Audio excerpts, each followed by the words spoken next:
नहीं 66। The Murli is dated 25th June 66. 2 page दूसरे page के आगे में बात चल रही थी, ये तुम अभी समझते हो, मनुष्यों को इन बातों का कुछ भी पता नहीं है। At the beginning of the second page, the topic that was in progress was, now you know that the human beings are not at all aware of this fact कि अभी सतो प्रधान बनने का समय है, that now is the time to become Satopradhan, that is consisting mainly in the quality of goodness and purity.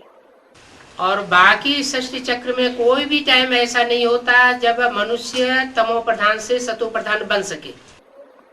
And in the rest of the world cycle, Srishti Chakra, there is no other time when human beings could become Satopradhan from Tamopradhan, that is the ones who are dominated by darkness or ignorance. और बाप आते भी गुप्त हैं, The father comes in disguise, और गुप्त ही तुमको ज्ञान दे रहे हैं। and he is also giving you knowledge secretly. दुनिया में कोई नहीं जानते हैं कि गुप्त रीत तुम विश्व का राज्य लेते हो। No one in the world knows that you secretly take over the reign of the world. पांडवों के लिए गायनी है, गुप्तवास किया। The very praise for the Pandavas is that they remained incognito, भगवान से गुप्त पढ़ाई पढ़ी, learned secretly from God, और गुप्त में पुरुषार्थ किया। and made special effort for the soul, Pursharth secretly. तुम्हारी कोई आवाज नहीं है, You don't have any sound. आवाज नहीं करते हो, You don't make noise. बिल्कुल ही गुप्त रहते हो। You remain completely incognito. पढ़ाई भी कोई लाउड स्पीकर पर नहीं होती है, The teaching is not done on a loudspeaker either. थोड़े थोड़े ग्रुप्स को पढ़ाई पढ़ाते रहते हैं। He keeps teaching small groups. तो देखो बाप कितना गुप्त है, So see how incognito the father is. कोई जानते नहीं है, Nobody knows him. किसी को पता नहीं है कि ये सब कहाँ जा रही है। No one knows where all these people are going. ये ब्रह्मा कुमारियाँ क्या कर रही हैं, What these Brahma Kumaris are doing. कुछ समझते नहीं है। तुम बच्चे जानते हो कि ये बाबा कितना गुप्त है। They do not understand anything.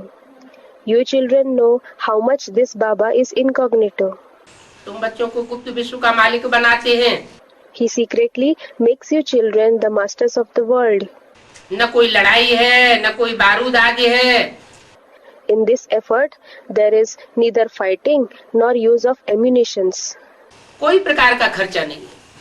There is no expense of any kind. उन भक्ति मार्ग के आडंबरों में तो कितना खर्चा होता है। There is so much expense in the pomp and show of the path of devotion.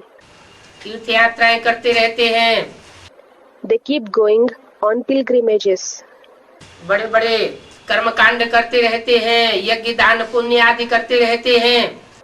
They keep on performing grand rituals. They keep on performing sacrifices, donations, charitable deeds, etc. ये दुनिया की ही बात नहीं है, This does not concern only to this outer, that is Lokic world.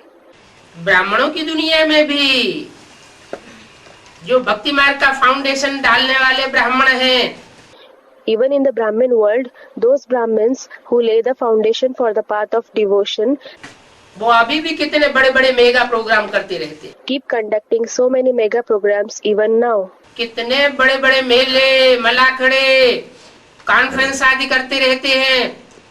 They arrange such big fairs, conferences, etc. कितना पैसा खर्च होता है। So much money is spent. तुम्हारा तो कोई खर्चा नहीं है। Well, you don't have any expense. यहाँ तो एक छोटा गांव लेने में ही कितने झगड़े मारा मारी चल पड़ती है। Here, just taking over a small village involves so much fighting and killing. तो देखो बाप आकर के गुप्त दान देते हैं। So see, the father comes and gives you a secret donation. अविनाशी ज्ञान रत्नों से तुम्हारी झोली भरते हैं। He fills your bag with imperishable jewels of knowledge. अविनाशी ज्ञान रत्न क्यों कहा? Why did he say imperishable jewels of knowledge? क्योंकि दुनिया में जो भी ज्ञान सुनाते हैं वो विनाशी है. It is because whatever knowledge is taught in the world is perishable. अल्पकाल की प्राप्ति कराने वाला है. It fetches only short-lived benefits. चाहे डॉक्टरी का ज्ञान हो, इंजीनियरिंग का ज्ञान हो, whether it is medical knowledge or the knowledge of engineering. एक जन्म ही काम आता है. It is useful only for one birth. जन्म जन्मांतर काम नहीं आता है. It is not useful for many births. और ये राजयोग की पढ़ाई जो बाप आकर के पढ़ाते हैं, And this study of Raj Yoga, which the father teaches when he comes, वो अनेक जन्म काम आने वाली पढ़ाई है. is a study that becomes useful in many births. इस राजयोग से जन्म जन्मांतर के राजा बनते हो. You become a king for many births through this Raj Yoga.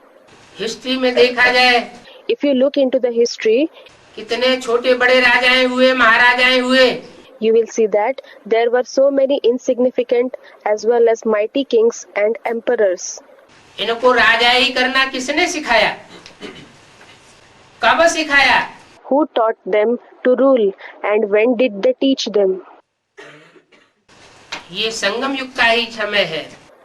It is in this very confluence age, that is Sangam Yuga, जबकि बाप आकर के राजयोग से विश्व की राजाई हम बच्चों को देते हैं. when the father comes and grants us children the sovereignty of the world through Raj Yoga. दुनिया इन बातों को नहीं जानती, तुम्हारा काम गुप्त चलता रहता है. The outer world is not aware of this. Your work goes on in secrecy. अविनाशी रत्नों से झोली भरते रहते हो. You keep filling your bag with imperishable jewels of knowledge. तुम्हारी बुद्धि रूपी झोली है. Your intellect is in the form of a bag. ये अविनाशी ज्ञान रतन जन्म जन्मांतर के लिए तुम्हारे अविनाशी बन जाते. These imperishable jewels of knowledge of yours will become, that is, remain imperishable for many births. क्योंकि जो यहाँ जितना ज्ञान धर्म धारण करता है, Because the amount of wealth of knowledge that someone imbibes, that is, earns in practice, here वो जन्म जन्मांतर के लिए माला माल बन जाता है. he becomes immensely wealthy, malamal for many births there. उसकी बुद्धि में ज्ञान की ऐसी सेटिंग हो जाती है The knowledge receives such a setting in his intellect कि परमात्मा की श्रीमत पर चलने वाला जन्म जन्मांतर सुखी रहता है और सुख का आधार होता है धन. that he who follows the Srimad of the Supreme Soul remains happy for many births. In addition, wealth is the basis of joy. जितना आदमी वेल्दी होगा, धनवान होगा, उतना ज्यादा सुख भोगेगा. The wealthier and richer a person, the more happiness he will enjoy. तो भोला भंडारी आते हैं. So, the innocent donor, that is Bhola Bhandari, comes. भक्ति मार्ग में भी कहते हैं भर दे झोली, भर दे झोली. In the path of devotion as well, they say, give us alms, give us alms. Shiv Bhola Bhandari. O Shiv Bhola Bhandari, meaning the innocent donor. तुम जानते हो शिव बाबा हमारी अविनाशी झोली भर रहे हैं. You know that Shiv Baba is filling our bags with imperishable jewels. तो ये एक एक रतन लाखों का है. So, each of this gem is worth lakhs, that is 100,000s. तुम कितने रतन लेते हो, You take so many gems, पर तुम कितना साहूकार बनते हो. then you become so wealthy. गायन भी है राम राजा राम प्रजा राम साहूकार. There is also a saying, Ram is the king, the subject as well as the wealthy person. जिये नगरी बसे दाता धर्म का उपकार. That kingdom prospers. Only donors live there. Religion and not irreligiousness prevails there. ये तुम्हारा गायन है ना. It is your praise, is it not? तुम कितना ऊंच बनते हो. You become so elevated. देवी देवताओं को देखो कितनी भुजाएं दे दी. Look, they have given so many arms to the deities. वास्तव में ये इतनी भुजाएं कोई को होती नहीं है. In reality, no one has so many arms. भुजा का अर्थ होता है सहयोगी, मददगार। By arm, it is meant a cooperative person, a helper. कहते हैं ना, हमारा भाई मर गया, हमारी दाहिनी भुजा टूट गई। Don't they say, our brother passed away, our right arm broke? तो चित्रकारों की चित्रकारी है। So, it is the art, Chitrakari, of the artists, Chitrakar. उनकी प्रतीकात्मक भाषा होती है। Their expression is symbolic. अलंकारिक ज्ञान होता है। Their knowledge is decorative. उस भाषा का स्थूल अर्थ नहीं लगाया जा सकता। That language cannot be explained in a literal way. मनुष्य गुरुओं ने स्थूल अर्थ लगाए दिए हैं। कोई 20 भुजा का रावण होता होगा। The human gurus have taken it literally, that there might be a 20-armed Ravan. अनेक भुजा वाली देवी होती होगी। There might be a many-armed Devi, female deity. 4 भुजाओं का विष्णु होता होगा। There might be a 4-armed Vishnu. लेकिन ये तो सब रूपक हैं। But all these are metaphors, रूपक. इन रूपकों का गुह्यार्थ बाप आकर के समझाते। The father comes and explains the underlying meanings of these metaphors. सतयुग में देवियां आदि इतनी भुजाओं वाली नहीं होती। There aren't any female deities etc. with so many arms in the golden age. सतयुग हो चाहे त्रेता हो, Whether it is the golden age or the silver age, वहाँ तो देवी देवताएं भी दो भुजाओं वाले होते हैं। the deities too are only 2-armed ones there. कलयुग में देखो कितने अनेक प्रकार के हथियार दे दिए हैं। Look, so many types of weapons are shown in the Iron Age. विनाश के लिए बॉम्ब्स तो बनाते ही रहते हैं। They certainly keep making bombs for destruction. तलवार निकाली, बाण आदि निकाले। They prepared swords, they prepared arrows, etc. शास्त्रों में भी तलवार दिखाई दी, बाण दिखाई दिए। They have shown swords and they have shown arrows in the scriptures too. अब ज्ञान में उन स्थूल बाणों की या तलवारों की कोई दरकार नहीं। Well, there is no need of those material arrows and swords in the knowledge.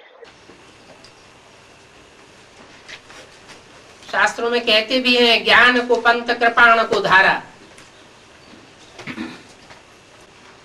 ज्ञान का रास्ता तलवार की धार के समान है। They also say in the scriptures, the path of knowledge is equal to the sharpness of a sword. सीधे सीधे तरीके से अगर कोई चलना जानता है, If someone knows how to walk on it in the proper way, तो विरोधियों के ऊपर ऐसा वार कर सकता है then he can make such an attack over his opponents कि विरोधी कोई काम के नहीं रह सकते। that the opponents can be of no use. उनका विरोध बेकार हो जाता है Their opposition goes in vain, और हमारी ज्ञान की तलवार काम कर जाती है। and our sword of knowledge does its job. ऐसे में कोई बाहुबल भी दिखाने की दरकार नहीं। In this, there is no need to display any physical strength either. Ram को बाण दे दिए हैं, Ram has been given arrows. समझते हैं उन्होंने कोई लोहे के बाण चलाए होंगे। They assume that he must have shot metallic arrows. विष के बुझे हुए बाण चलाए होंगे। He must have shot poisoned arrows.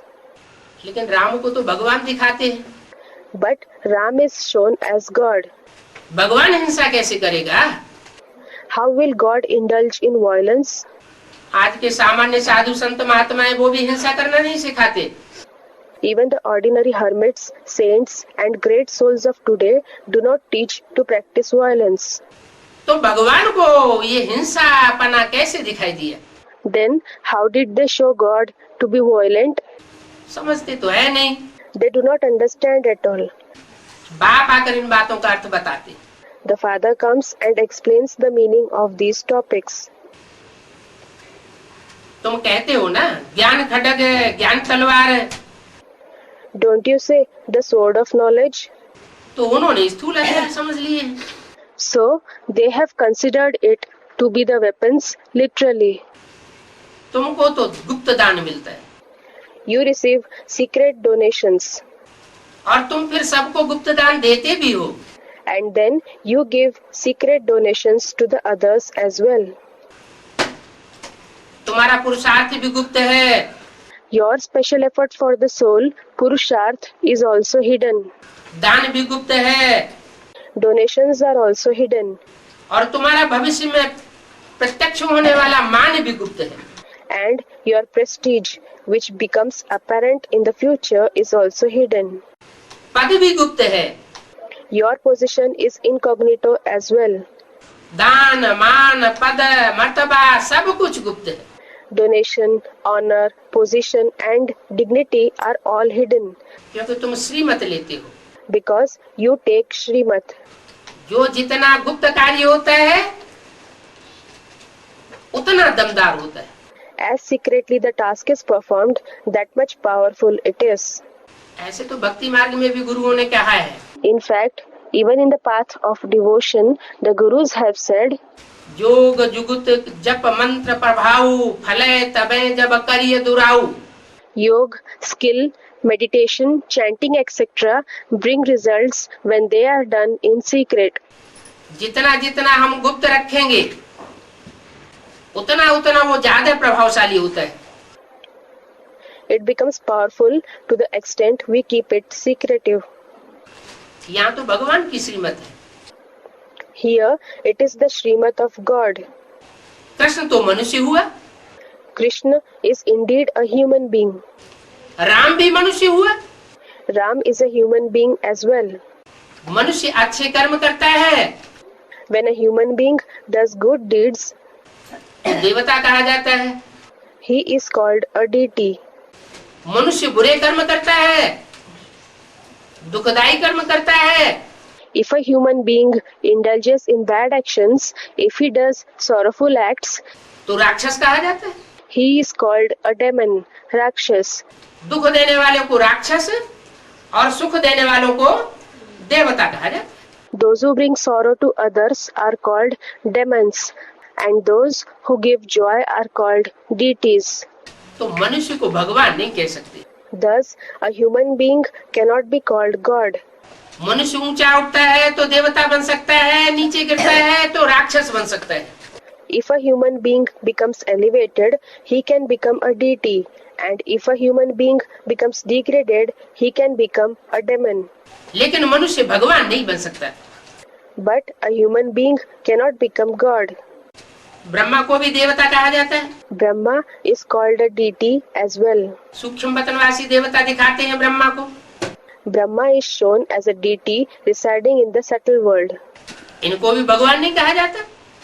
He is not called God either. Lakshmi Narayan आदि को भी भगवान भगवती नहीं कह सकते। Lakshmi Narayan and so on cannot be called God, Goddess, Bhagwan, Bhagwati either. क्यों? Why? क्योंकि वो भी 16 कला संपूर्ण है। It is because they too are complete in 16 celestial degrees. भगवान को कलाओं में नहीं बांधा जा सकता। God cannot be bound by degrees. वो तो कलातीत है। He is certainly beyond any kala, Kalatit. भक्ति मार्ग में शास्त्रों में कहती है कलातीत कल्याण कल्पांतकारी। They say in the scriptures, in the path of devotion, कलातीत Kalyan कल्पांतकारी। meaning the Kalatit stage is benevolent and also brings an end to the kalpa. एक तरफ कहते हैं और दूसरी तरफ भूल जाते हैं। On the one hand, they say so, and on the other hand, they forget it. उन देवताओं को कहा जाता है डिटीज्म। Those devatas are called deitism, deities. यानी आदि सनातन देवी देवता धर्म के पक्के। That means they have firm faith in the ancient deity religion, Adi Sanatan Devi Devta Dharma. Lakshmi देवी को नारायण देवता साथ में दिखाया। Narayan Devta is shown accompanying Lakshmi Devi. तो भगवान भगवती टाइटल दे दिया है। So they are given the title of Bhagwan Bhagwati क्योंकि स्वर्ग के मालिक हैं। because they are the masters of heaven, Swarg. स्वर्ग स्थापन करते हैं भगवान। God establishes heaven. नर को नारायण बनाते हैं भगवान। God transforms man into Narayan. बनाने वाला तो चाहिए ना। You need someone to do this, don't you? इसलिए उनको भगवान कह दिए। That is why he has been called Bhagwan. तुम जानते हो हम आए हैं नर से नारायण बनने के लिए। You know that we have come to become Narayan from a man. हम कोई अल्पकाल की प्राप्ति करने के लिए नहीं आए हैं। We have not come to obtain any transitory benefits. हम जो पढ़ाई पढ़ रहे हैं, ज्ञान रतन ले रहे हैं, The study that we are studying, the gems of knowledge that we are receiving, ये अल्पकाल की प्राप्ति कराने वाले नहीं हैं। are not the ones which bestow transitory benefits. Narayan बनना अर्थात सारा विश्व का मालिक बनना। Becoming Narayan implies becoming the sovereign of the entire world. बाहुबल से कोई भी विश्व का मालिक नहीं बन सका। No one could become a sovereign of the world by physical might. हिंसक हथियारों की मार से कोई विश्व का मालिक नहीं बन सका। No one could become the sovereign of the world by the use of violent weapons. History बताती है, हिटलर हुआ हो, नेपोलियन हुआ हो, कोई भी हुआ हो, History tells us that whether it was Hitler, whether it was Napoleon or anyone else, विश्व के ऊपर राजाई नहीं कर सका। they could not rule over the world. आकांक्षा की, लेकिन रास्ता गलत अपनाया। They keenly wished so, but adopted the wrong paths. हमारे तो भारत में गायन है, झंडे का कितना गायन है। We have a song in Bharat. The flag is praised so much. विश्व विजय करके दिखलावे पर तब होवे प्रणपूर्ण हमारा। Our vow will be accomplished when we become victorious over the world and prove ourselves. झंडा ऊंचा रहे हमारा। Let our flag be held high. तो क्या कपड़े का झंडा ऊंचा रहे? So, should the flag made of cloth be held high? कपड़ा किसको कहा जाता है? What is meant by cloth? शरीर को कपड़ा कहा जाता है। The body is called cloth. Gita में श्लोक भी आया है। There is a verse that is shlok in the Gita as well. वासांस जीर्णानि यथा व्याय। ये पुराना शरीर छोड़ करके आत्मा नया वस्त्र धारण करती है। The soul leaves this old cloth-like body, that is sharir, to enter, that is wear, a new cloth, that is body. तो शरीर रूपी वस्त्र है। So, it is the cloth-like body. झंडे में जो 3 वस्त्र है वो 3 देवताओं के सूचक है। The 3 cloths of the Bharat national flag represent the 3 deities. Brahma का हरा वस्त्र The green cloth of Brahma हरित क्रांति लाने का सूचक। indicates the advent of a green revolution, fertility. Vishnu का सफेद वस्त्र The white cloth of Vishnu सात्विकता का सूचक है। signifies purity, that is Satvikta. और शंकर का लाल वस्त्र क्रांति का सूचक है। And the red cloth of Shankar is a symbol of revolutionary spirit. संकल्पों की क्रांति से लेकर के खूनी क्रांति तक From the revolution in the thoughts to a bloody revolution सारे संसार का विनाश। and the destruction of the entire world. कोई भी धर्म पिता पुरानेपन का विनाश नहीं कर सका। No religious father could destroy the oldness.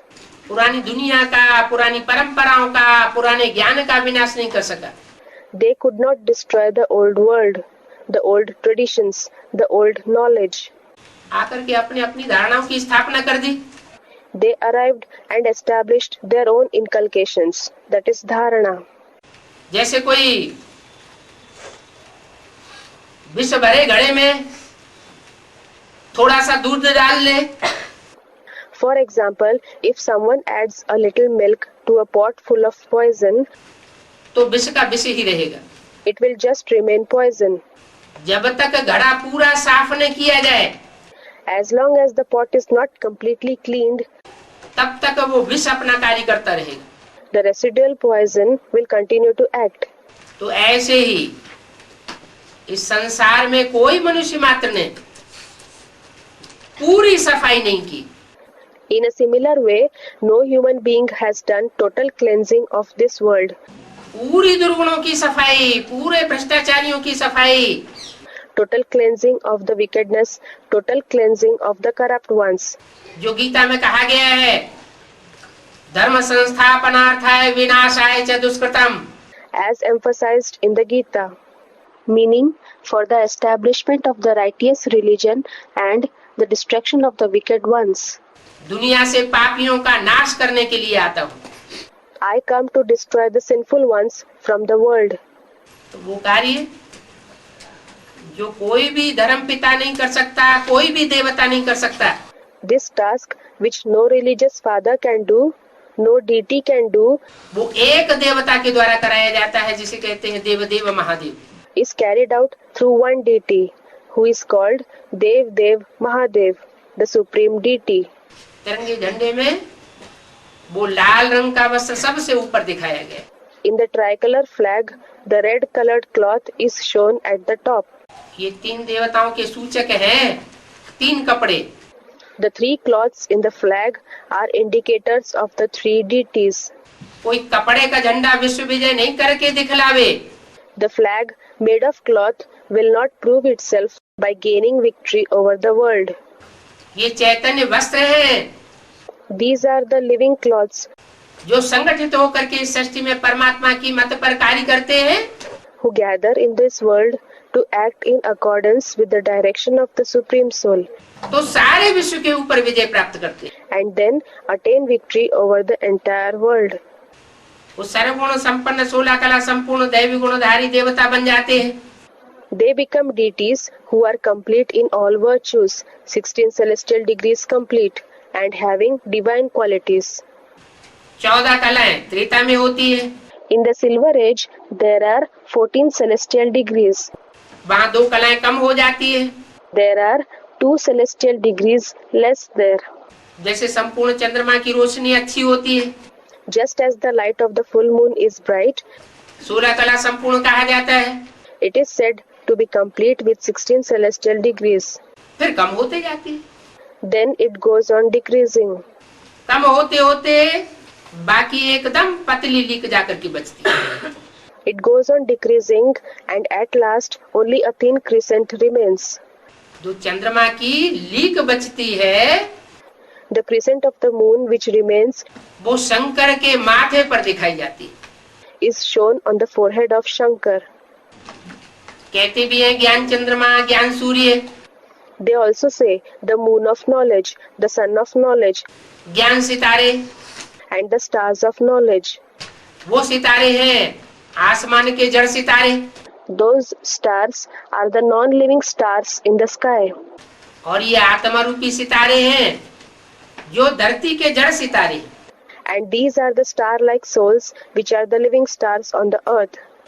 इन जड़ सितारों में भी नंबरवार पुरुषार्थ अनुसार ज्ञान की रोशनी देने वाले हैं। Even among these living stars, there are those that shed the light of knowledge number-wise, according to their special effort for the soul, that is Purusharth. जब संसार में विनाश बरपा होगा, When there is destruction in the world, तो ईश्वरीय ज्ञान की संपत्ति वाले ये सितारे संसार में चमकेंगे। then these stars, blessed with the wealth of godly knowledge, will shine in the world. कहते भी हैं 9 लाख सितारे। It is also said, the 9 lakh stars. दुनिया की आबादी तो 500-700 करोड़ है। The global population is 500 to 700 crores, that is 5 to 7 billion. उनमें 9 लाख ही आत्माएं सारे विश्व में ज्ञान की चमक मारने वाली बनेंगी। Out of them, these 9 lakh souls will become the ones who illumine the whole world with the shine of knowledge. उनको 9 लाखा हार भी कहा जाता है। They are also known as the necklace of 9 lakh gems, Naulakha Har. भगवान भगवती के गले का हार बनते हैं। They become the necklace around the necks of Bhagwan Bhagwati. उन आत्माओं के द्वारा सारे संसार में तहलका मचाया जाता है। Through those souls, uproar is created in the whole world. जरूर 16 कला संपूर्ण बनती है। They surely become complete in 16 celestial degrees. इतने गुण, इतने ज्ञान रत्न धारण करती है, इतनी भगवान से शक्तियां धारण करती है। They acquire so many divine qualities, assimilate so many gems of knowledge, and imbibe so many powers from God, जो सारे विश्व को संगठन के सूत्र में बांध लेती है। so that they bind the whole world in the string of the gathering. अलग अलग धर्मों का जखीरा खलास हो जाता है। The different groups of the different religions come to an end. न हिंदू रहता है, न इस्लाम रहता है, न बौद्ध रहता है, न क्रिश्चियन रहता है। Neither Hindu religion exists, nor does Islam exist. Neither Buddhism exists, nor does Christianity exist. सब धर्म खलास हो जाते हैं, एक सदधर्म की स्थापना हो जाती है। All the religions come to an end. One true religion is established. कब होती है? When does it happen? जब ये तीन देवताएं संगठित हो जाते हैं। It happens when these three deities come together. नाम कहा जाता है Brahma. The name of Brahma is uttered. Brahma ने बड़ी, माँ माने माँ। Brahm means senior. Ma means mother. संसार की बड़े ते बड़ी माँ। She is the most senior mother in the world. जरूर बड़े ते बड़ा कार्य करती है। Surely she performs the biggest task. क्या कार्य करती है? What task does she do? माँ के अंदर विशेष गुण क्या होता है? What is the special quality of a mother? सहन शक्ति। The power of tolerance, सहन शक्ति. माँ जैसी सहन शक्ति और कोई धारण नहीं कर सकता। No one else can imbibe the power of tolerance like a mother. तो वो बाप शिव सुप्रीम सोल पहले पहले आकर के बच्चों के सामने ब्रह्मा अर्थात बड़ी माँ के रूप में प्रत्यक्ष होता है। The Father, Shiv Supreme Soul, comes and reveals himself to the children, first of all in the form of Brahma, that is the senior mother.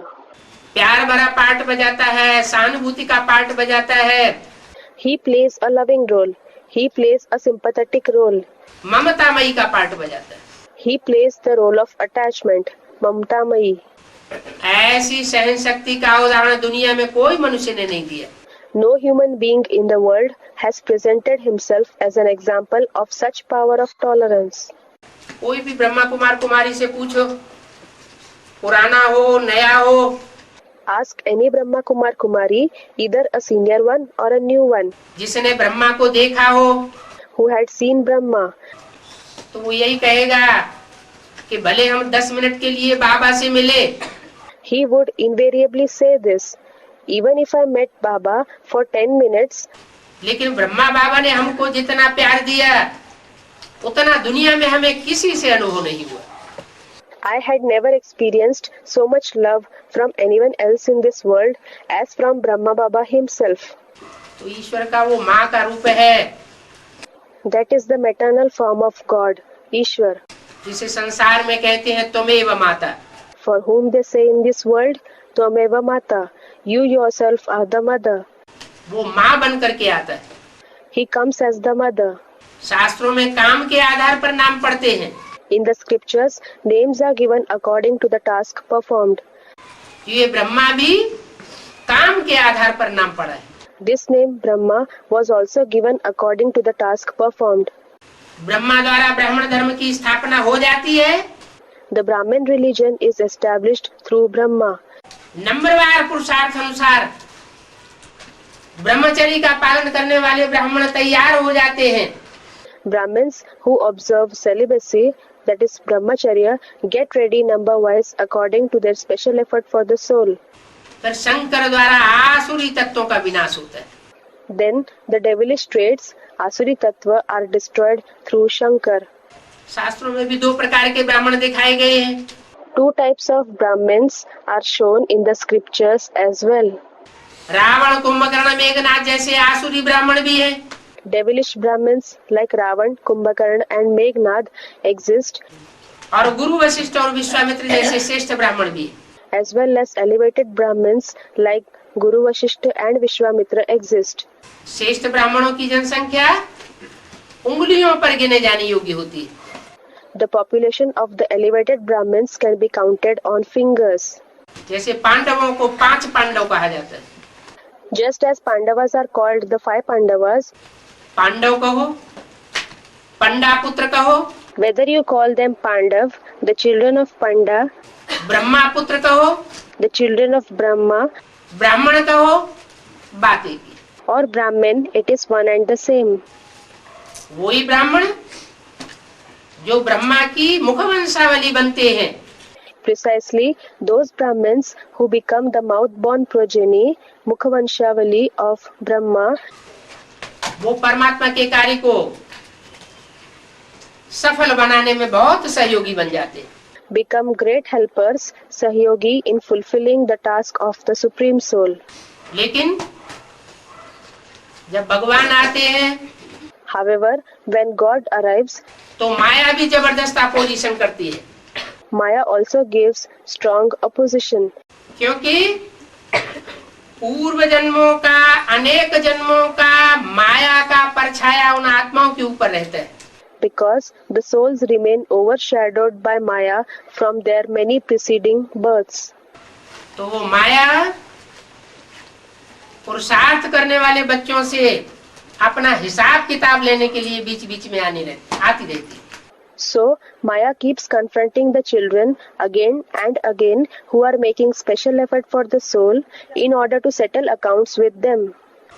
भले भगवान की श्रीमत के नीचे पलते हैं, Although they sustain under God's Srimad, लेकिन माया उनकी बुद्धि को बरगलाती रहती है। Maya keeps misleading their intellect. माया कोई दूसरी चीज नहीं है, Maya is not a separate thing. मनुष्य आत्माओं की पिछले जन्मों की, अनेक जन्मों की अपनी ही कमजोरी है। It is the weakness of the human souls themselves extending over several previous births. काम, क्रोध, लोभ, मोह, अहंकार की। It is the weakness of lust, anger, greed, attachment and ego, जो द्वैतवादी युग, द्वापर युग से शुरू होती है। which starts from the age of dualism, the Copper Age. द्वैतवादी युग इसलिए कहा जाता है It is called the age of dualism because कि द्वापर युग से इब्राहिम, बुद्ध, क्राइस्ट, गुरु नानक वगैरह वगैरह 2500 वर्ष के अंदर जो दूसरे दूसरे धर्म पिताएं आए, उन्होंने द्वैत मत फैला दी। the different religious fathers like Abraham, Buddha, Christ, Guru Nanak and so on who arrived within the 2500 years from the Copper Age onwards spread dualism. एक परमात्मा की श्रेष्ठ मत थी सतयुग त्रेता में, तो रामकृष्ण का राज्य था। When the highest direction of the one supreme soul was there, there was the rule of Ram and Krishna. देवताएं बहुत सुखी थे। The deities were very happy. देवभूमि भारत था, Bharat was the divine land. वही भारत से दूसरे दूसरे धर्मखंड प्रत्यक्ष होते हैं, Other religious lands appear from that very Bharat, और पृथ्वी का आकार प्रकार बढ़ता चला जाता है। and the size and shape of the earth, that is land here, Prithvi, increases as a consequence. जैसे जैसे धर्मों की जनसंख्या बढ़ती है, With the increase in the population of the different religions, वैसे वैसे संसार में मतांतर बढ़ने के कारण त्राहि त्राहि बढ़ती चली जाती है। the difference of opinion increases, as a result of which there is an increase in the cry for mercy. दुख बढ़ते चले जाते हैं, सुख क्षीण होता जाता है, Sorrow multiplies, while joy gradually fades out. और कलयुग के अंत में आकर अभी कोई मनुष्य मात्र In addition, at the end of the Iron Age, Kali Yuga, any human being तन से, मन से, धन से, समय से, संपर्क से और संबंधियों से अपने को सुखी महसूस नहीं करता। doesn't find himself happy with respect to his body, mind, wealth, time, personal contacts and relatives. परमात्मा बाप आकर के पढ़ाई पढ़ाते हैं The Supreme Soul Father comes and teaches the children. कि बच्चे अब तुमको माया से युद्ध करना है। Children, now you have to fight with Maya, माना अपनी कमजोरियों से युद्ध करना है। meaning you have to fight with your weaknesses. ये युद्ध कोई स्थूल युद्ध नहीं है, This war is not a physical war. ये तो काम, क्रोध, लोभ, मोह, अहंकारों का युद्ध है। This is a war against lust, anger, greed, attachment and ego. मनुष्यों की लिखी हुई गीता में भी बोला हुआ है, It is also said in the Gita, written by human beings, Kamesh क्रोधेश रजोगुण समुद्भव, meaning lust and anger emerge from the quality of passion, Rajogun. हे अर्जुन, काम और क्रोध ये तेरे महाशत्रु है। Hey Arjun, these lust and anger are your greatest enemies. जयेनम पापमानम, इन पापियों को तू जीत ले। Gain victory over these sinners. तो इससे भी साबित हो जाता है कि भगवान ने कोई स्थूल युद्ध नहीं कराया था। This also proves that God did not provoke any material war. खून खराबा नहीं कराया था। He did not provoke any bloodshed. उन्होंने तो ज्ञान का युद्ध कराया। He indeed provoked the war of knowledge. मनुष्य के अपने अंदर जो कुप्रवृत्तियां भरी हुई हैं, The wrong tendencies that are filled within the human beings, दुर्गुण भरे हुए हैं, आसक्तियां भरी हुई हैं, the bad qualities that are filled within, the weaknesses that are filled within, उनसे युद्ध करना सिखाया था। he had taught to wage war against those. तो ये युद्ध करने का समय अभी चल रहा है। At present, it is the time to fight such a war. दुनिया में भी, हिस्ट्री में ये देखा गया है In the world outside as well, that is in history, it has been seen that कि बिना युद्ध के राजाई प्राप्त नहीं होती।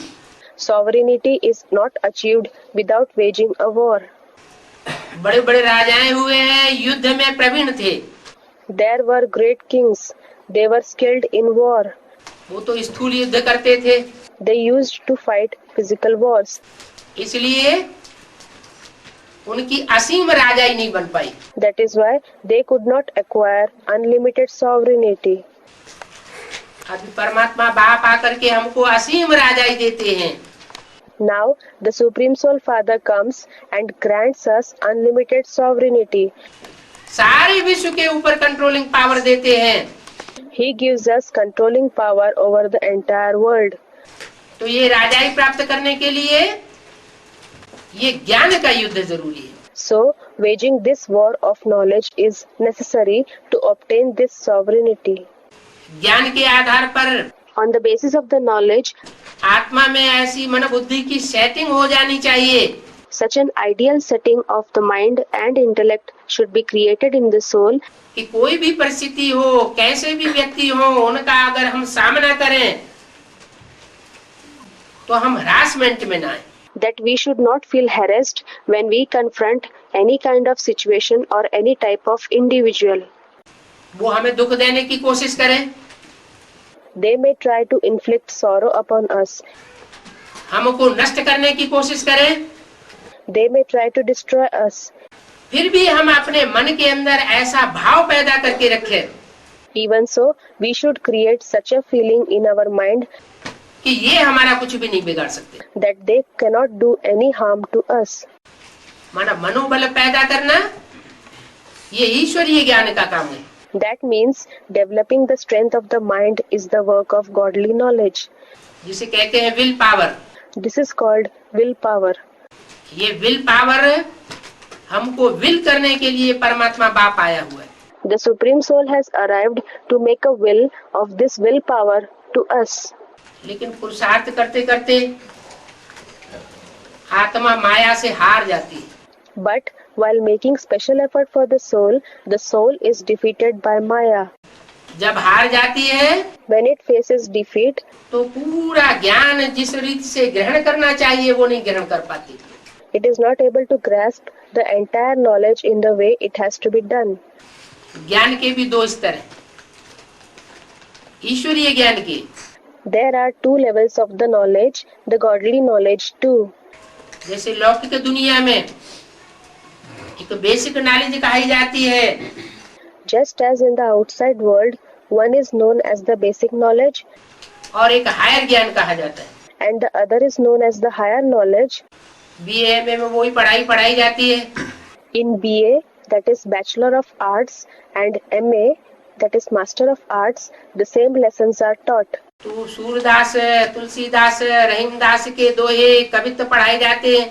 The couplets, that is Dohe, and the poems of Surdas, Rahimdas, and Tulsidas are taught. और वही कविताएं बेसिक नॉलेज में पढ़ाई जाती है। And the same poems are taught in the primary classes. Basic knowledge में सिर्फ रटना सिखाया जाता है। In the primary classes, they, that is the children, are only taught to learn them by heart. और जब एडवांस स्टूडेंट बन जाते हैं And when they become advanced students, तो BA में उनका गुह्यार्थ समझ जाते हैं। then in BA and MA, they understand their hidden meanings. ऐसे ही भगवान आकर जो पढ़ाई पढ़ाते हैं Similarly, when God comes and teaches, वो पहले ऊपर ऊपर बेसिक रूप में समझाते हैं। He initially teaches at a basic level, that is superficially. Basic knowledge को जो बच्चा बुद्धि आत्माएं हैं वो रट लेती हैं, Basic knowledge is learnt by heart by the souls who have an intellect like a child, bachcha buddhi, लेकिन उसकी गुह्यता को धारण नहीं कर पाती। but they are not able to inculcate the depth of it. यही ब्रह्मा के बच्चों का हाल होता है। Brahma's children also find themselves in the same situation. Brahma के जो बच्चे हैं उनमें जो कुखवंशावली ब्राह्मण हैं, Amongst the children of Brahma, those who are the lab-born progeny Brahmins, वो ज्ञान के मर्म को न जानने के कारण ब्रह्मा की कोख को ही याद करते रहते। due to not understanding the depth of the knowledge, they keep remembering just the lap of Brahma. Brahma की कोख अर्थात गोद, Brahma's cock, that is womb, means god, that is lap. उन्हें गोद का प्यार मिला है तो वो देह में फंस जाते। They have received the love of the lap, so they become attached to the body of Brahma. उनकी बुद्धि में ये नहीं बैठता इस तन के द्वारा सुप्रीम सोल आकर के ज्ञान सुनाता है। It does not fit in their intellect that the Supreme Soul comes and narrates the knowledge through this body. वो सुप्रीम सोल आकर के जो ज्ञान सुनाता है उस ज्ञान को विशेष महत्व देना चाहिए। Special importance should be given to the knowledge narrated by the Supreme Soul when he comes. देहधारी को महत्व नहीं देना चाहिए। Importance should not be given to the bodily being. इसलिए बाबा ने मुरली में बोला था इस ब्रह्मा का चित्र नहीं रखना है। Therefore, Baba had said in the Murli that the picture of this Brahma should not be kept. अगर इस ब्रह्मा का चित्र रखेंगे If you keep the picture of this Brahma, तो पतित बन जाएंगे, you will become degraded, that is patit. बुद्धि भ्रष्ट हो जाएगी। Your intellect will become corrupted. क्यों कहा? Why did he say so? इसलिए कहा He said so because कि ब्रह्मा वाली सोल अर्थात कृष्ण की सोल बच्चा बुद्धि आत्मा है। the soul of Brahma, meaning the soul of Krishna, is the one with an intellect of a child. जो बच्चा है वो बेसिक नॉलेज को समझ सकता है, A child can understand basic knowledge, लेकिन एडवांस ज्ञान की गहराइयों को नहीं समझ सकता। but he cannot understand the deeper meanings of the advanced knowledge. Krishna की सोल के द्वारा अर्थात दादा लेखराज के द्वारा सुप्रीम सोल बाप ने आकर के जो ज्ञान सुनाया, The knowledge that the Supreme Soul Father narrated when he came through the soul of Krishna, that is through Dada Lekhraj, वो बेसिक नॉलेज के बतौर सुनाया, was based on basic knowledge. उसका गुह्यार्थ नहीं बताया। He didn't explain its deeper meaning. बाप आते हैं When the Father comes, तो बेसिक नॉलेज सुनाने के बाद टीचर के रूप में उसका गुह्यार्थ भी सुनाते हैं।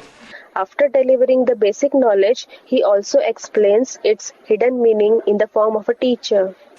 जैसे लौकिक दुनिया में बच्चे होते हैं, Just as in the outer, that is Lokic world, there are children. Basic knowledge की पढ़ाई माँ पढ़ाई लेती है, Basic knowledge is taught to them by the mother.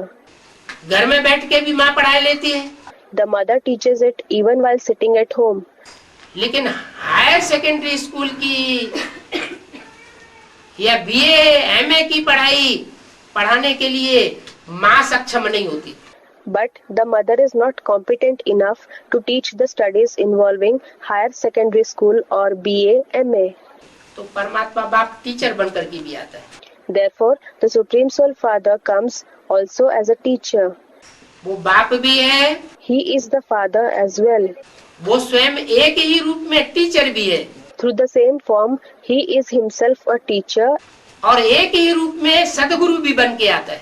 as well as he comes as the Sadguru. वो बाप teacher सदगुरु का रूप The form of the Father, teacher and Sadguru. झंडे का जो तीसरा कपड़ा है सबसे ऊपर वाला वो शंकर का रूप है।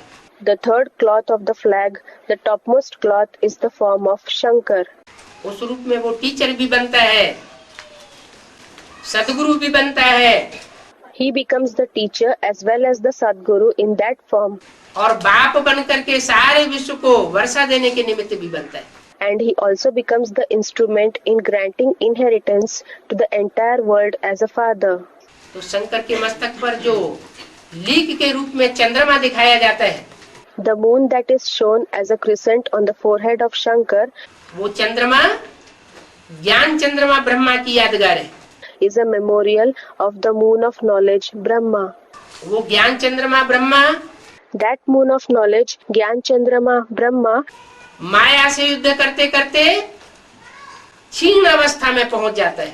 reaches its diminished, that is crescent stage, while waging war with Maya. और वो छीणी हुई लीक शंकर के मस्तक पर दिखाई जाती है. And that diminished crescent is shown on the forehead of Shankar. इसलिए मस्तक में आता है, Why does he come on the forehead? उसके मस्तक में प्रवेश करता है पढ़ाई पढ़ने के लिए. He enters his forehead in order to learn. Shankar को त्रिनेत्री कहा जाता है. Shankar is called Trinetri, the one with the third eye. तीसरे नेत्र को शिवनेत्र कहा जाता है. The third eye is called Shivnetra, the eye of Shiv. इसका मतलब हुआ कि वो त्रिमूर्ति शिव ब्रह्मा में भी प्रवेश करता है. This implies that the Trimurti Shiv enters Brahma as well. और ब्रह्मा में प्रवेश करके माँ के रूप में संसार में पहले प्रत्यक्ष होता है. And after entering Brahma, reveals himself to the world first of all in the form of the mother. और बाद में त्रिनेत्री शंकर में सदा शिव के रूप में, सदा शिव नेत्र के रूप में प्रत्यक्ष होता है. And later on, through Trinetri Shankar, he reveals himself in the form of Sadashiv, in the form of Shivnetra. Shiv नेत्र के रूप में आकर के He comes in the form of the Shivnetra वो पहली पढ़ाई पढ़ाता है उस बच्चे को जिसे कृष्ण बच्चा कहा जाता है. and teaches first of all to the child who is known as Child Krishna. Krishna बच्चा बच्चा है, बच्चा बुद्धि है. The child Krishna is a child. He has the intellect of a child. अधूरी नॉलेज वाला है. He has an incomplete knowledge. बच्चे से कोई पढ़ाई पढ़ेगा तो अधूरी पढ़ाई पढ़ेगा. Whoever learns from a child will learn incomplete knowledge. बाप बाप होता है, बच्चा बच्चा होता है. The father is a father and the child is a child. Krishna को गीता का भगवान बनाई दिया, Krishna was made the god of the Gita. तो अनर्थ हो गया. That was a disaster. Anarth. अरे गीता का भगवान तो गीतापति भगवान होगा ना. Are, the god of the Gita will be the husband of Gita, Gitapati Bhagwan, won't he? बच्चा कैसे गीता का भगवान बनेगा? How could a child be the god of the Gita? Gita को तो सर्वशास्त्र शिरोमणि कहा जाता है. Gita is regarded as the crown jewel, Shiromani among all the scriptures. सर्वशास्त्रों का माई बाप कहा जाता है. It is regarded as the mother and father of all the scriptures. जो सर्वशास्त्रों की शिरोमणि गीता है उसके ऊपर आधिपत्य बच्चे का नहीं हो सकता. A child cannot have control over the crown jewel among all the scriptures, the Gita. ये बहुत भारी भूल हो गई It is a great mistake जो गीता में कृष्ण का नाम डाल दिया गया. to mention the name of Krishna as the Lord in the Gita. जो पाश्चात्य विद्वान हुए हैं उन्होंने भी इस मर्म को जान लिया था. The Western scholars also knew this secret. Keith Kiru आदि विद्वानों ने Scholars like Keith and Kiro ये बात अपनी थीसिस में साबित की है have proved this point in their thesis. कि ये गीता निराकार ईश्वरवादी ग्रंथ था. That the Gita was a book supporting the existence of an incorporeal God, Nirakar Ishwarvadi Granth. और बाद में इसमें कृष्ण के जो फॉलोअर्स हैं And later on, the followers of Krishna उन्होंने इनको साकार रूप में ढालने के लिए कृष्ण का नाम डाल दिया. put Krishna's name to make it a corporeal version. तो साकारी स्टेज वाला तो कृष्ण है. Krishna is indeed in the corporeal stage. निराकारी स्टेज वाला बीज होता है, The seed is the one in the incorporeal stage. जैसे कि चित्रों में बाबा ने दिखाया Just like Baba has shown in the pictures कि झाड़ के चित्र में बीज है राम बाप, that in the picture of the world tree, Jhad, the seed is the father Ram, जो नीचे भी है और ऊपर भी है। who is shown at the bottom and also at the top.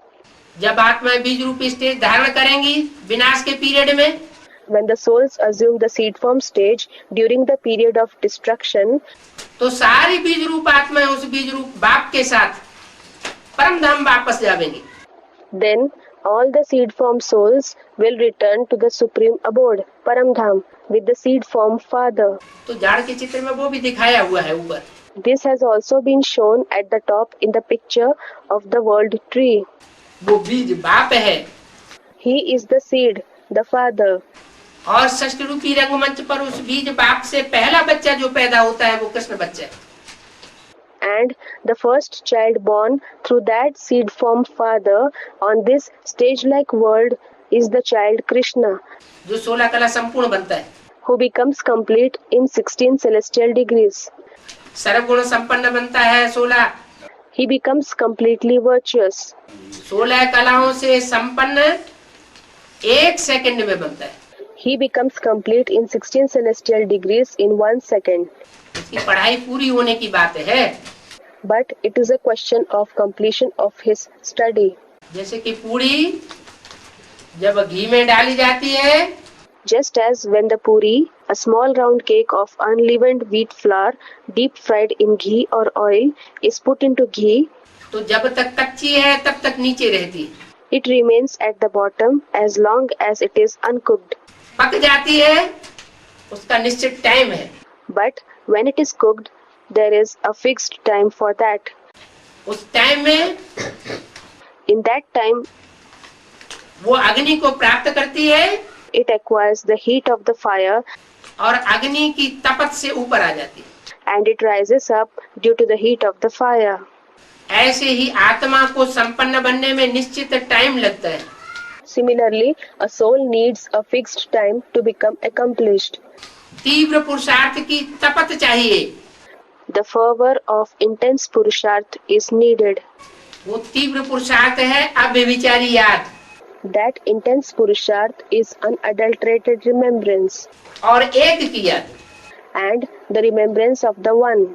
और एक में भी Moreover, even in that one personality, जो सर्वोपरि पाठधारी है, ऊंचते ऊंचे हीरो पाठधारी है, उस एक की याद। it should be the remembrance of the one who is the supreme actor, the highest on high hero actor. अगर कोई दूसरे की याद मिक्स होती है If another's remembrance becomes mixed, तो उसे योगाग्नि पक्की नहीं कहेंगे। then the fire of yoga won't be said to be strong. जैसे सोना होता है, तीव्र आग में डाला जाता है तो वो पिघल जाता है। For example, gold melts when it is put in intense heat.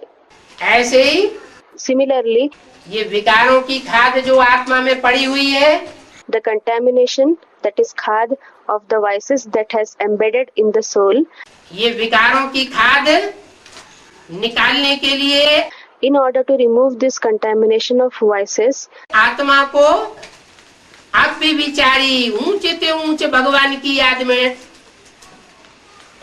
रमण कराना पड़े।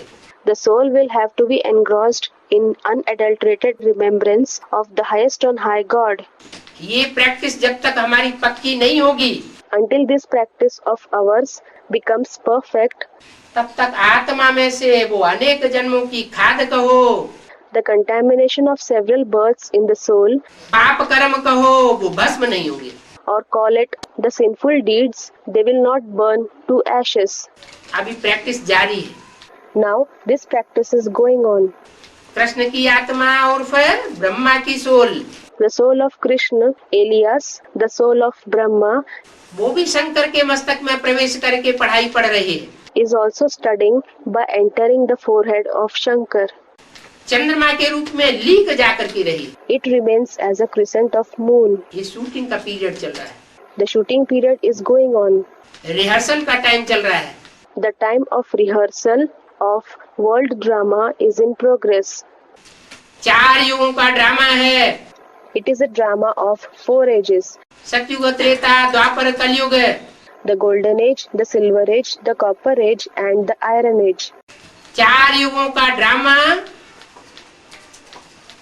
जब रिकॉर्डिंग में आता है, When the recording of the drama consisting of the 4 ages goes on, जब इसकी रिहर्सल होती है, when its rehearsal goes on, तो डायरेक्टर बाप हम बच्चों को फील्ड में पाठधारी के रूप में प्रत्यक्ष करता है।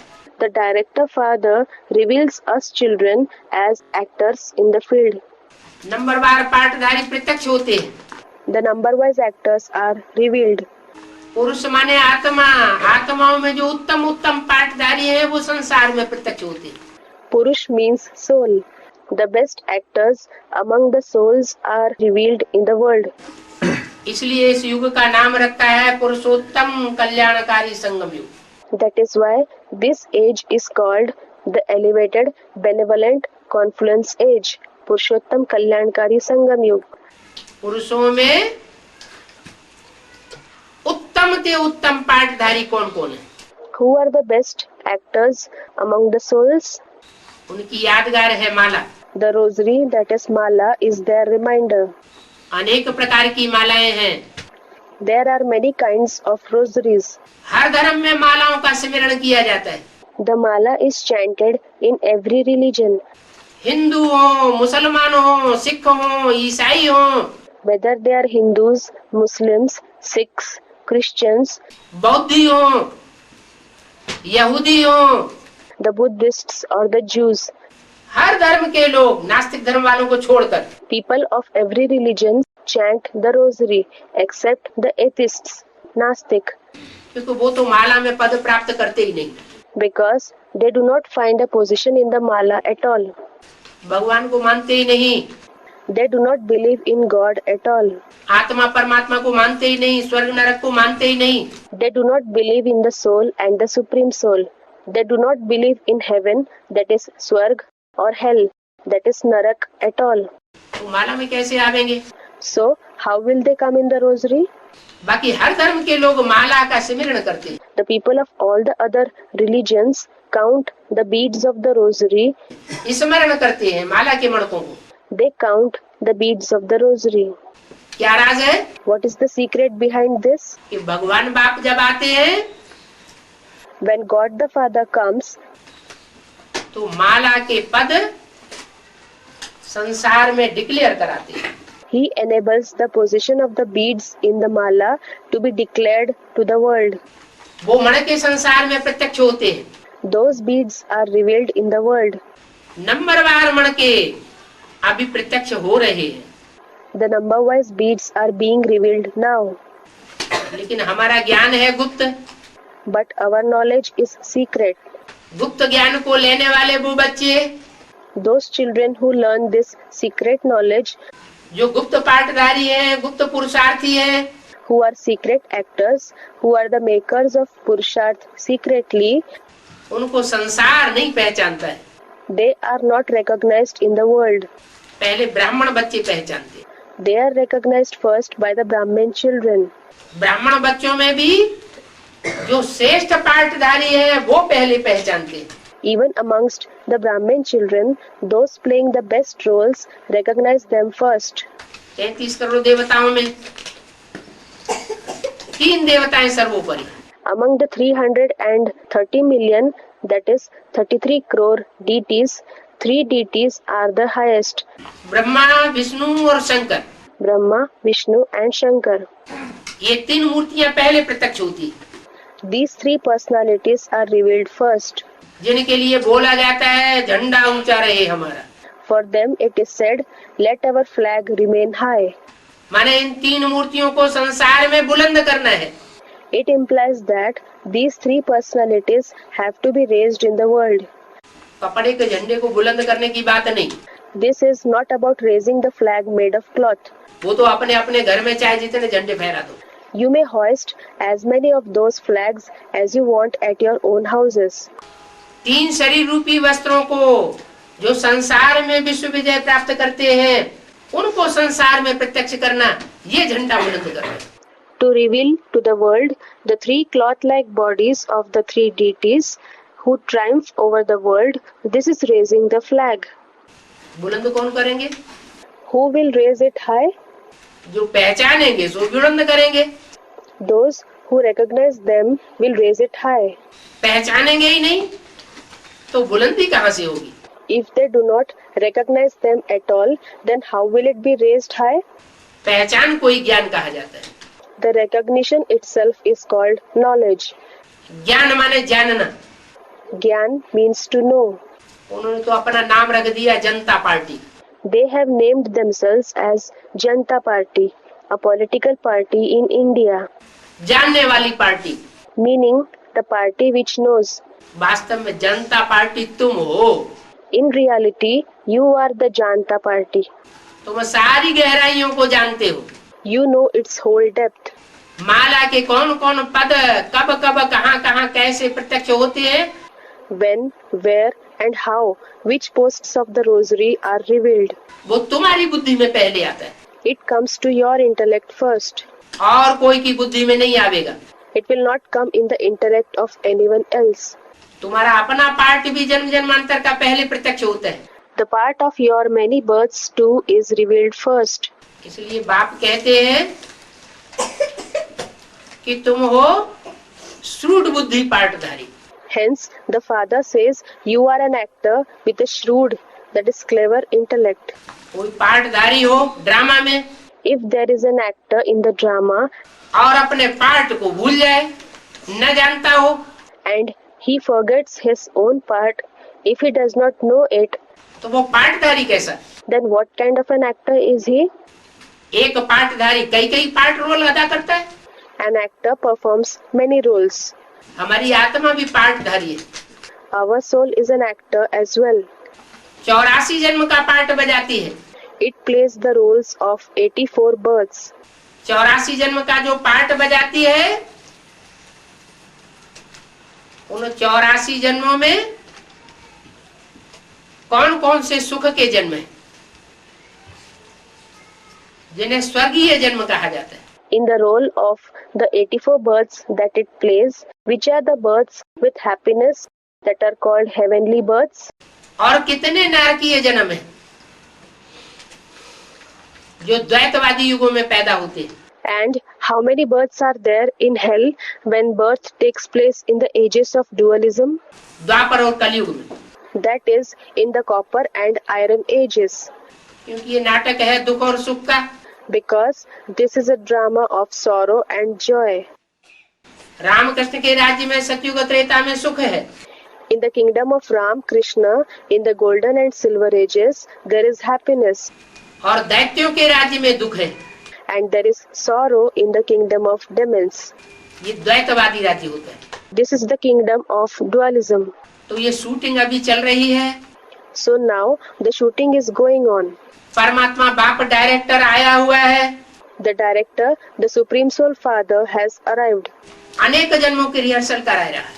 He is having us rehearsed for our many births. सुख की भी शूटिंग हम आत्मा कर रही है We souls are shooting the scenes of happiness, और दुख की भी शूटिंग हम आत्मा कर रही है। and we souls are shooting the scenes of sorrow as well. अपने लिए सुख का अर्जन करना, अपने लिए दुख का अर्जन करना, ये हमारी मुट्ठी की बात है। It is in our own hands whether we acquire happiness for ourselves or whether we acquire sorrow for ourselves. बाप तो आकर के रास्ता बताते हैं। The Father comes and shows the path. जो रास्ता बताते हैं उसका नाम है श्रीमत। The path that he shows is called Srimad. नाम ही गाया हुआ श्रीमत Bhagavad Gita. The very name which is sung is Srimad Bhagavad Gita. भगवान ने आकर के ऐसा ज्ञान का गीत सुनाया God came and sung such a song of knowledge कि वो ज्ञान का गीत सुन करके आत्माओं ने अनेक जन्मों का सुख प्राप्त कर लिया। that by listening to that song of knowledge, the souls attained happiness for several births. जीवन मुक्ति प्राप्त कर ली। They attained Jivan Mukti, that is liberation in life. जीवन में भी रहे और अनेक जन्मों का सुख भी प्राप्त करें। It means they should remain alive as well as attain happiness for many births. दुख अनुभव न करें। They should not experience sorrow. तो ये पता चलना चाहिए कि कौन आत्मा कितनी सुखी होती है। So, it should be known which soul becomes happy to what extent और कितनी दुखी होती है। and sorrowful to what extent. हर आत्मा अपनी अपनी दुनिया बसा करके आई है। Every soul has come here after establishing its own world. हर आत्मा रूपी सितारे में एक एक दुनिया बसी हुई है। Every star-like soul has a world enclosed in itself. माना हर आत्मा रूपी सितारे का आसपास अनेक जन्मों का संयोग संबंध रखने वाली आत्माएं अभी प्रत्यक्ष होती है। It means that around every star-like soul, the souls which come in its connection and keep relationship with it over many births are revealed now. सदा की बात नहीं है। It is not forever. अब जो अनेक जन्मों के पार्ट को प्रत्यक्ष करेंगे, Those who will reveal their roles of the many births now, पहले अपने और अपने बाप को प्रत्यक्ष करेंगे। first they will reveal themselves and their father. अपने दिल के अंदर प्रत्यक्ष करेंगे। First they will reveal within their own hearts. वो बच्चे माला में सर्वोपरि।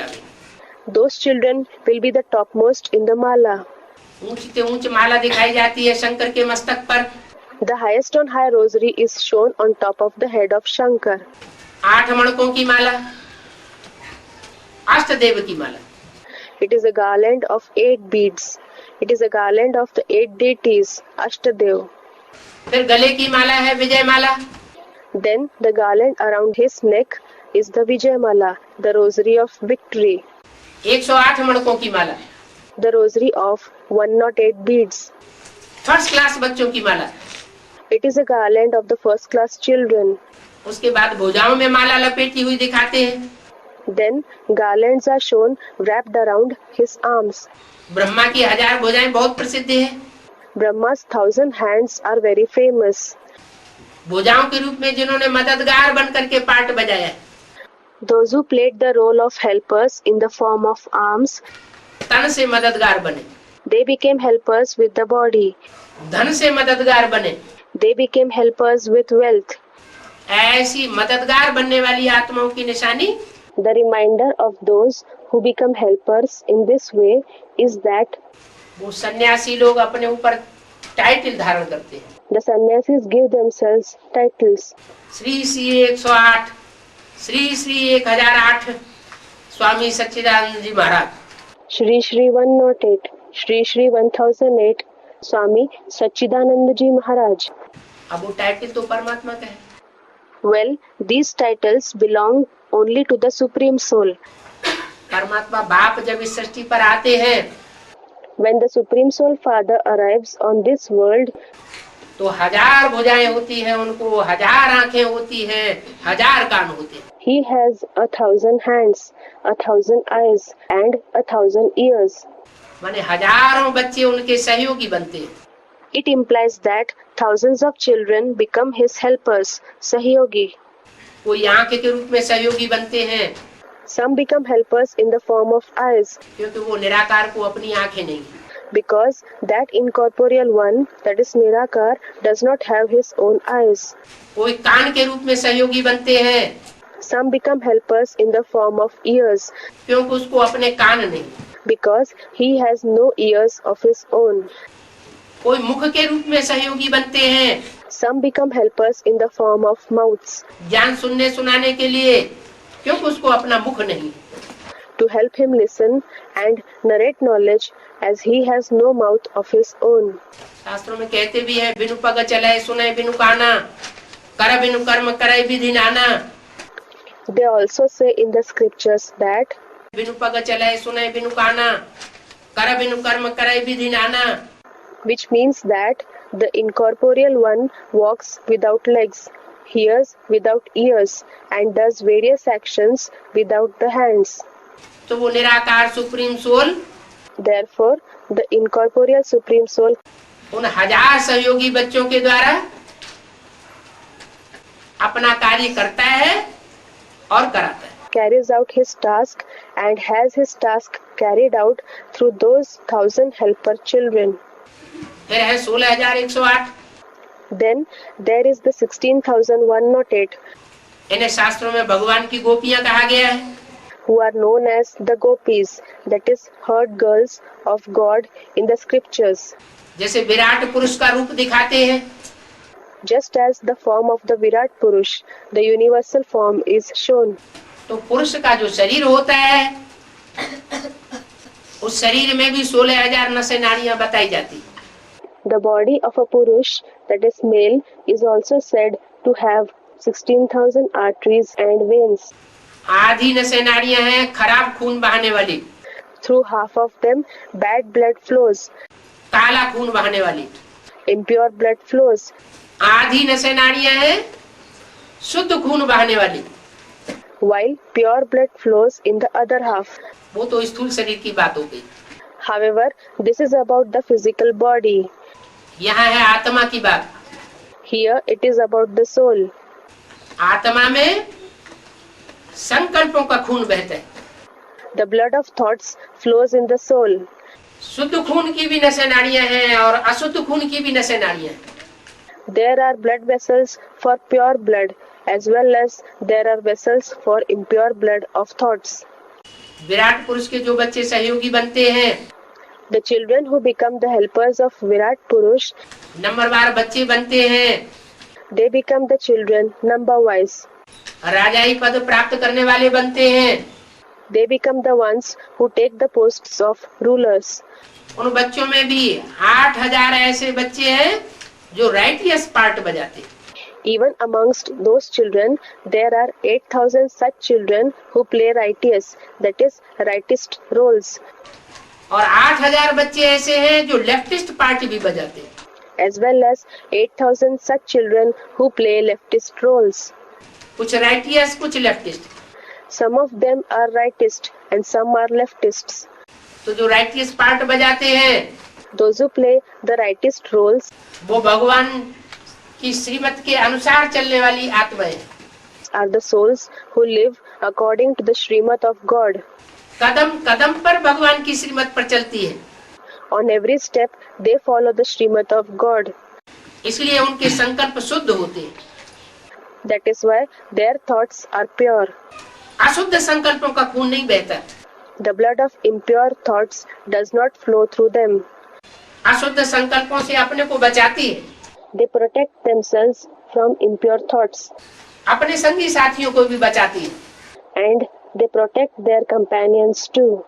और 8,000 नाड़ियां रूपी आत्माएं ऐसी हैं And the other 8,000 souls in the form of blood vessels are such that जो अशुद्ध संकल्पों का खून बहाती है। the blood in the form of impure thoughts flows in them. देह के संकल्पों का खून बहाती है। The blood of thoughts related to the body flows in them. देह का मनन चिंतन करना, मंथन करना, Thinking and churning about the body, देह के संसर्ग संपर्क में आना, coming into bodily relationship and contact, दूसरी आत्माओं को उस रूप में अपने नजदीक लाना, उनको वो दैहिक क्रियाएं सिखाना, ये उन आत्माओं का कार्य है। attracting other souls nearer to them in that form and to teach them those bodily activities is the work of those souls. बाप की पढ़ाई है, This is the Father's teaching. उस बाप की पढ़ाई में आसुरीपने का भी ज्ञान तो दिया जाता है। In this study taught by the Father, the knowledge of evil is also given. कि असुर क्या है और देव क्या है। He teaches us what makes a demon and what makes a deity. जो परमात्मा बाप के सुर में सुर मिलाकर चलते हैं, Those who tread in tune with the Supreme Soul Father, माने बाप जैसा चाहते हैं वैसे ही चलते हैं। meaning they act only as the Father wants them to act. वो सुर में सुर मिलाने वाले हैं, सुर माना देवता। They who tread in tune are Sur, that is deity.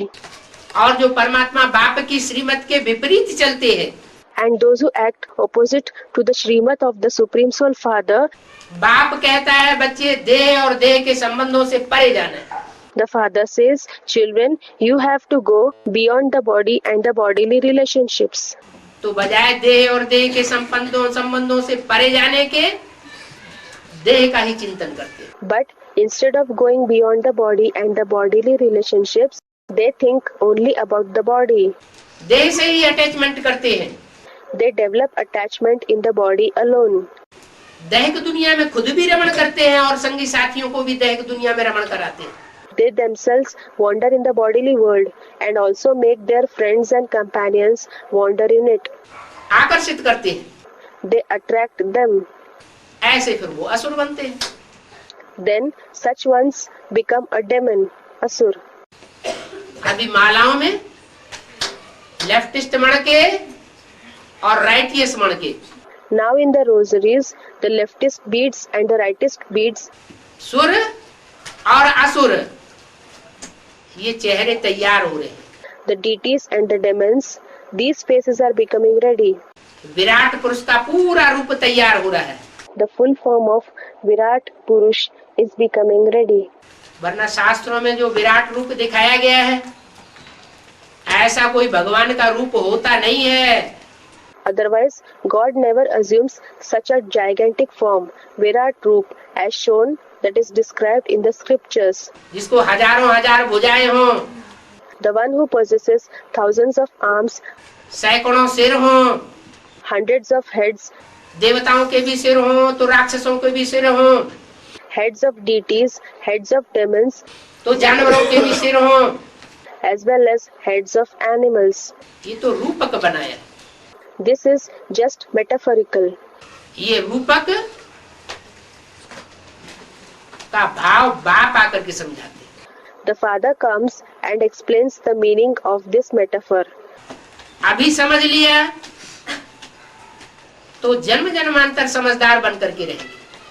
If you understand it now, you will become knowledgeable and remain so in several births. जीवन में रहते सुख लेंगे, दुख नहीं लेंगे। You will experience happiness in life and you will not suffer sorrow. और अभी अगर नहीं समझा And if you do not understand now, तो जन्म जन्मांतर बेसमझ बन करके दास दासी बनते रहेंगे। you will become ignorant and remain a servant in many births. दुख लेंगे और दुख देंगे। You will receive sorrow and make others sad. भगवान बाप आकर के दुख धाम नहीं बनाते। God the Father does not create an abode of sorrow, Dukh-dham, when He comes. दुख धाम हम अपने कर्मों के आधार पर बनाते हैं। We make the abode of sorrow based on our own actions. भगवान बाप आकर के जब पढ़ाई पढ़ाते हैं, When God the Father comes and teaches, तो जो बच्चे पढ़ाई में ध्यान देते हैं, those children who pay due attention to the studies, अपने कर्मों को प्रैक्टिकल जीवन में सुधारते हैं, those who mend their actions in a practical way in life अपनी वाचा को सुधारते हैं, and mend their speech, वो देव पद प्राप्त करते हैं। obtain the position of deity. जो नई पढ़ाई पर ध्यान देते हैं, Those who do not pay attention to the studies, तो रुलेंगे पिलेंगे होंगे खराब। then those who cry and cry will become spoiled.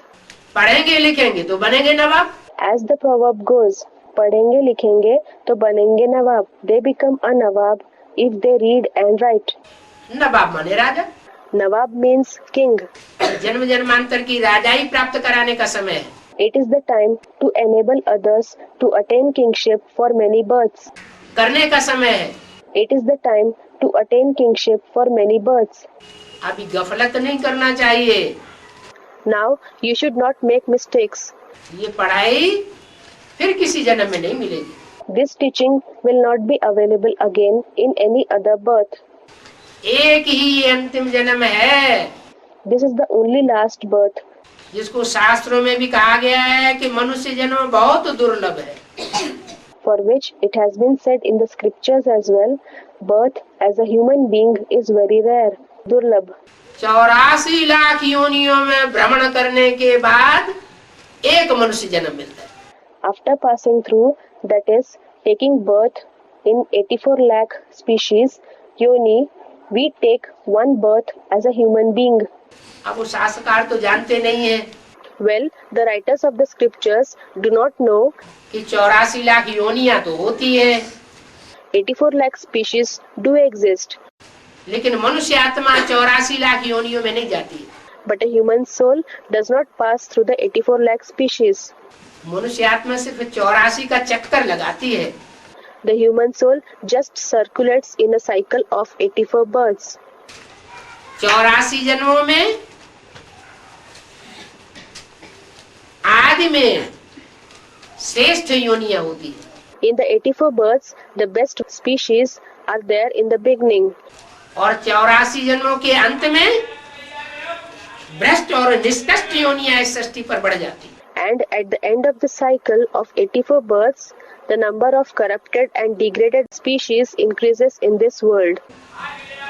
84 lakh और 84 का अनुपात निकालना पड़े, You have to consider the ratio between 84 lakh and 84. तो हर जन्म में कितनी योनियां बढ़ जाती है? Then, what is the increase in the number of species in each birth? अगर उस हिसाब से देखा जाए If it is seen from that point of view, तो सारी सृष्टि में अभी योनियों की संख्या 84 लाख है, the number of species in the entire world is 84 lakh at present. और मनुष्य आत्माएं अभी 84 लाख योनियों जैसा पार्ट बजाए रही है। And human souls are playing roles like the 84 lakh species now. कोई कामी कुत्तों जैसा पार्ट बजाए रहे हैं, Some are playing the roles like the lustful dogs. कोई क्रोधी बिल्लों जैसा पार्ट बजाए रहे हैं, Some are playing the roles like the angry cats. कोई कीड़ों मकोड़ों जैसा पार्ट बजाए रहे हैं। And some are playing the roles like insects and spiders. बाकी मनुष्य आत्मा ऐसे नहीं कि 84 लाख योनियों में जन्म लेती है। As for the rest, it is not as though a human soul takes birth in the 84 lakh species. 84 lakh योनियों जैसा पार्ट बजाए सकती है। It can play the roles like the 84 lakh species. बंदरपने का पार्ट बजाए सकती है, It can play the role of a monkey, बाकी बंदर नहीं बनती। but it does not become a monkey in reality.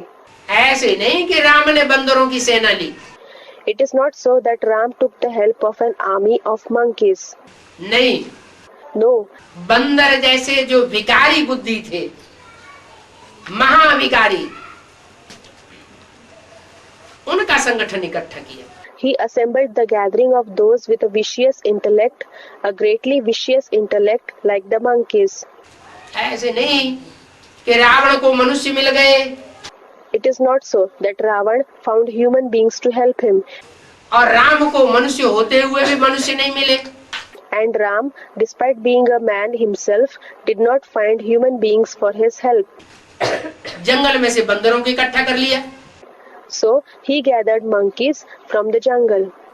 हाँ, बंदर बुद्धि मनुष्यों को इकट्ठा किया। Yes, he assembled the human beings with an intellect like that of monkeys, क्योंकि भगवान बाप आता ही है विकारियों को निर्विकारी बनाने के लिए। because God the Father comes only to transform the vicious ones into pure ones, पतितों को पावन बनाने के लिए। to purify the sinful ones. वो पतित पावन का विरुद्ध है उनका। He holds the title of a purifier of the sinful ones, Patit Pavan. वो पतितों से घृणा नहीं करते हैं, He does not hate the sinful ones. पतित दुनिया से घृणा नहीं करते हैं। He does not dislike the sinful world either.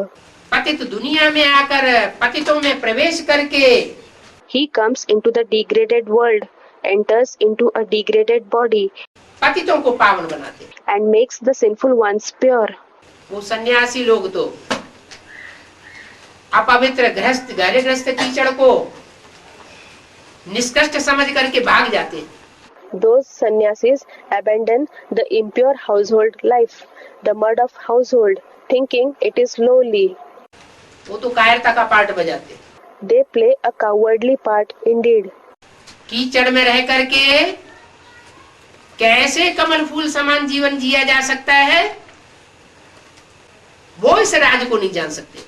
They cannot know this secret, how we can live a life like the lotus flower while living in the dirt.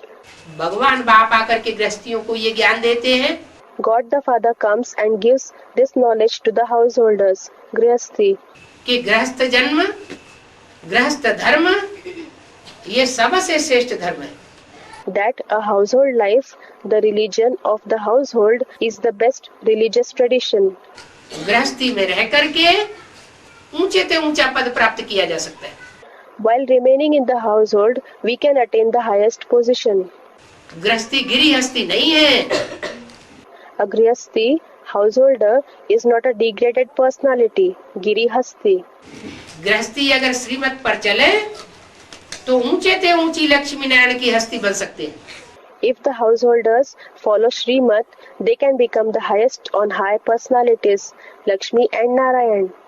वो हस्ती बनाने के लिए परमात्मा बाप अभी पढ़ाई पढ़ाए रहा है. To make us into those personalities, the Supreme Soul Father is teaching us now. जो पढ़ेंगे, अमल करेंगे, The ones who will study, put it into practice, दूसरों को कराएंगे, वो ऊंचे पद पाएंगे. and make others do the same will attain a high position. माला में उनका गायन होगा. They will be praised in the mala. हर धर्म की आत्माएं उनको मानेंगी. The souls in every religion will accept them, sir आंखों पर लगावेंगी. revere them. हर धर्म में वो फैली हुई आत्माएं, वो श्रेष्ठ आत्माएं जो हर धर्म में फैल गई थी कलयुग के अंत में, Those souls which have spread into all the religions, those righteous souls which have spread into all the religions at the end of the Iron Age, उन आत्माओं को अभी अंतिम जन्म में बाप ने आकर के इकट्ठा किया है. now in their last birth, the Father has come and gathered them. Mount Abu की धरणी में सब इकट्ठे हुए. All of them gathered on the soil that is Dharani of Mount Abu. एक बार की इकट्ठे हुए बेसिक नॉलेज में, Once they had gathered in the basic knowledge, और फिर बिखर गए. then they dispersed again. कब बिखर गए? When did they disperse? Brahma के द्वारा जब स्थापना हुई, When the establishment took place through Brahma, उनका शरीर छूटा और बिखरना शुरू हो गया. he left his body and they started to disperse. वो सूर्य का छुपने का पॉइंट माउंट आबू में दिखाया जाता है. The point where the sun becomes hidden is shown at Mount Abu, sunset point. the sunset point. ये यादगार माउंट आबू में बनी हुई है. This memorial has been made at Mount Abu. वरना सूर्य का उदय तो पूरब से होता है. The sun rises in the east, Purab. Mount Abu Bharatvarsh के पश्चिम में है या पूरब में है? Is Mount Abu in the west or east of Bharat? पश्चिम में. It is in the west. पश्चिम में सूर्य अस्त होता है The sun sets in the west और पूरब में सूर्य उदय होता है. and the sun rises in the east. परमात्मा बाप भी जब इस सृष्टि पर आता है When even the Supreme Soul Father comes into this world, तो बाप बनकर के ज्ञान का बीजारोपण का जो पार्ट बजाता है, the part of sowing the seed of knowledge that he plays in the form of a father वो गुप्त ज्ञान देने का पार्ट है. is a role of giving the knowledge secretly.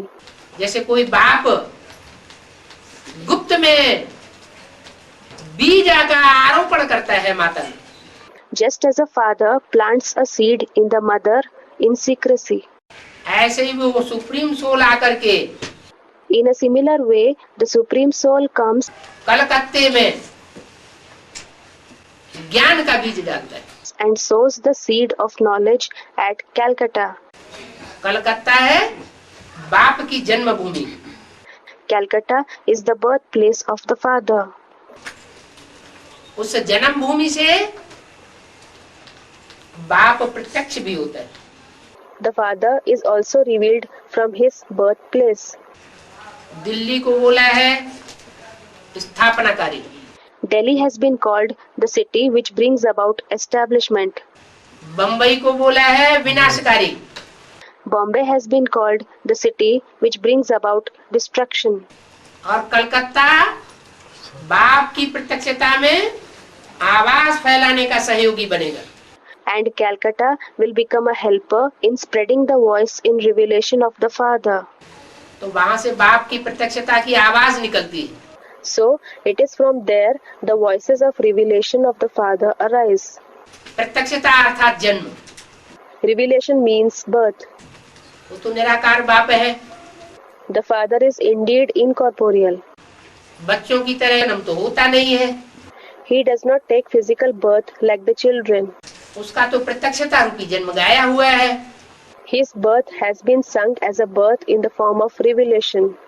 जब संसार में काम क्रोध लोभ मोह अहंकार की चरम सीमा हो जाती है, In the world, when the vices like lust, anger, greed, and attachment reach their climax, जैसे रात्रि के 12 बजे अंधकार की चरम सीमा हो जाती है, just as darkness reaches its climax at midnight, that is 12 o'clock, ऐसे ही सृष्टि पर जब घोर अज्ञान अंधकार बढ़ जाता है, similarly, when terrible darkness of ignorance prevails in this world, बाहर की दुनिया में भी 500 करोड़ की दुनिया में अज्ञान अंधकार बढ़ता है। when the darkness of ignorance increases also in the outer world, the world of 5 billion souls, आधारभूत ब्राह्मणों की बेसिक नॉलेज में भी अज्ञान अंधकार बढ़ता है। when the darkness of ignorance grows in intensity in the world of the supporting souls, the world of the Brahmins in the basic knowledge, और एडवांस कहे जाने वाले बीजरूप आत्माओं की दुनिया में भी and even in the case of the world of the seed form souls who are called to be advanced, जब अज्ञान अंधकार का चरमोत्कर्ष हो जाता है, the climax of the darkness of ignorance is reached, तब वो सुप्रीम सोल बाप प्रत्यक्ष होता है। the Supreme Soul Father is revealed. वो सृष्टि का बीज है। He is the seed of the creation. वो सुप्रीम सोल शिव राम बाप के द्वारा प्रत्यक्ष होता है। The Supreme Soul Shiv is revealed through the Father Ram. इसलिए रामायण में That is why in Ramayana, Shankar को और राम भगवान को एकता दे दी गई। Shankar and Lord Ram have been shown to be united. और वो एक गुप्त मत सबे कहो कर जोर, शंकर भजन बिना नर भगत की पावे मोर। माने भगवान की भक्ति श्रद्धा विश्वास तब तक प्राप्त नहीं किया जा सकता जब तक शंकर के स्वरूप को कोई न पहचाने। Meaning the devotion, faith, trust of God cannot be attained by anyone until they recognize the form of Shankar.